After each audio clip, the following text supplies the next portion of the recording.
我又嚟試顏料啦，今次咧繼續係網上買嘅顏料。咁我覺得咧呢個咧個 CP 值好高嘅，因為我買嗰陣時咧就係接近10蚊港幣啦咁上下啦。用佢隻顏料咧，其實咧我就後尾就再買咗2支啲咁嘅棍啦。呢個海綿頭嚟嘅。我嗰陣時攞去畫 sketch 嗰陣時咧，就有啲畫友問我啦，究竟呢啲係咪我嘅粉底咧？其實唔係嚟嘅，好明顯我隻手冇咁淺色啦。除咗用佢個原色之外，仲可以疊啲色上去嘅。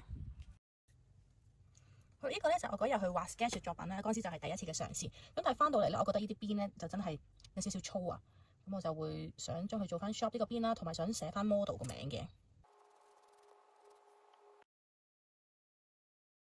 咁啊，試下佢可唔可以加水嚟使用啦。咁黃色咧我就唔係好覺有咩大分別嘅。咁可能睇啡色會唔會好啲？係啦，啡色啦，藍色、黑色。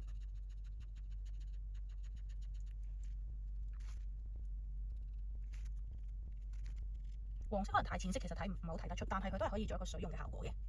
我係好中意試顏色㗎，嗱，我哋下次再見，拜拜。